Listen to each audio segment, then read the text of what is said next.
बिस्मिल्लाहिर्रहमानिर्रहीम। मैंने पिछले मौके पर यह बतलाया कि तलाक़ इशारे वाले लफ्ज़ों से भी हो जाती है। एक तरीक़ा ये भी है कि इक़रार नामा लिखवाना, जिसको तलाक़ नामा बोलते हैं, ख़त किसी कागज़ पर लिखवाना। ज़ुबान से तो कहा नहीं,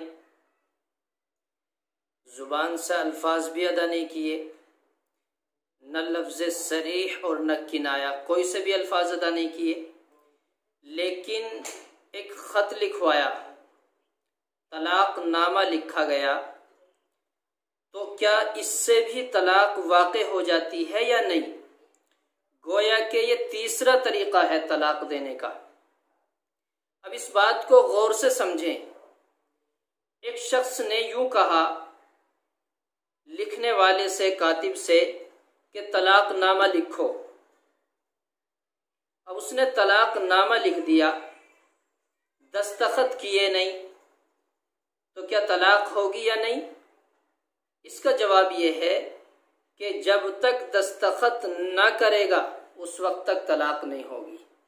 लिखवाया तो है ज़रूर, लेकिन दस्तखत नहीं किए तो तलाक़ वाक़ई नहीं होगी। हाँ, अगर लिखवाने के बाद दस्तखत कर दिए तो तलाक़ वाक़ई हो चुकी है। एक शख्स ने यूँ कहा कातिब से कि इस पर एक तलाक़ लिखो। तलाक़ नामे पर यह लिखना है कि मैंने अपनी बीवी को एक तलाक़ दी। अब जिसको तलाक़ देना था उसने तो एक लफ्ज़ कहा, लिखने वाले ने 3 लिख दिए।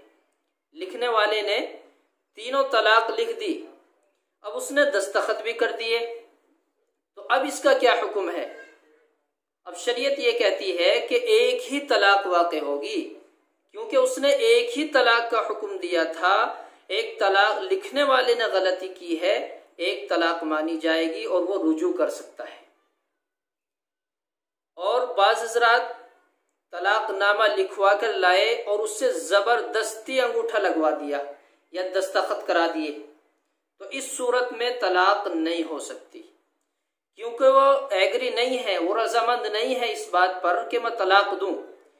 वो ज़बरदस्ती दिलाना चाहते हैं, अंगूठा लगवा दिया ज़बरदस्ती, तो तलाक़ वाक़ई नहीं हुई।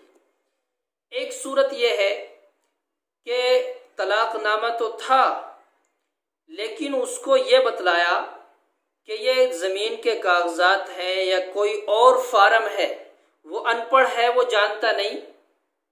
दूसरे लोगों ने धोखे में आकर उसको कोई और बात बतलाई कि ये फुला ज़मीन के या फुला प्लॉट के या फुला जगह के कागज़ हैं, आप इस पे अंगूठा लगा दें। उसने अंगूठा लगा दिया। अंगूठा लगाने के बाद बताया कि ये तलाक़ नामा था, तो इस सूरत में भी तलाक़ वाक़ई नहीं हो सकती। हाँ, अगर वो राज़ी हो गया, उसने कहा चलो तलाक़ नामा था तो ठीक है, मैं राज़ी हूँ, तो इस सूरत में तलाक़ होगी। अगर वो नाराज़गी का इजहार करता है, मना करता है, तो इस सूरत में तलाक़ वाक़ई नहीं होगी। एक सूरत यह है, कोई शख्स बाहर रहता है, उसने ख़त लिखकर भेजा, तलाक़ नामा लिखकर भेजा और उसमें दस्तखत नहीं किए, साइन नहीं किए। अब वो घर पहुंचा, बीवी ने देखा, पढ़ा, ये तो तलाक़ नामा है, तो क्या इसकी क्या शक्ल है?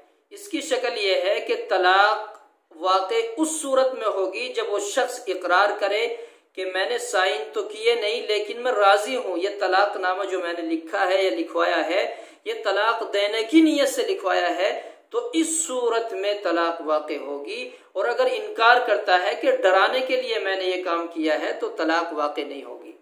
और ये बात याद रखना, ये सिर्फ लिखवाना, तहरीरी तलाक़ नामे के बारे में जिक्र कर रहा हूँ।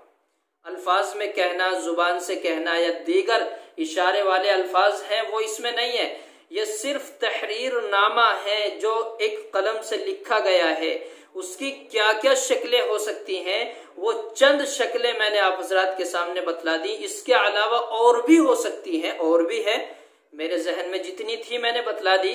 कोई शक्ल कोई सूरत आपके सामने ऐसी आए तो होशियार रहना, कहीं ऐसा ना हो कि धोखे में आ जाएं आप।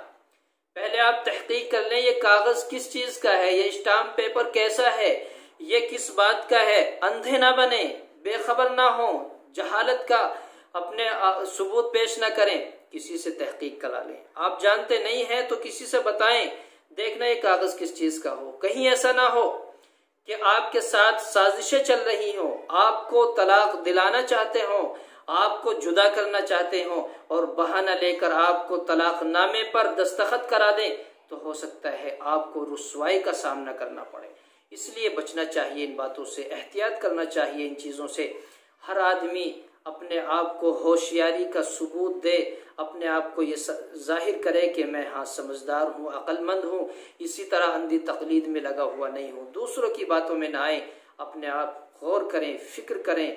कहीं ऐसा ना हो कि आप धोखे में आकर या किसी के बहकाई में आकर साइन कर दें और फिर वो बताएं ऐसे तलाक नहीं होती, आपने कहा ठीक है मैं राजी हूँ।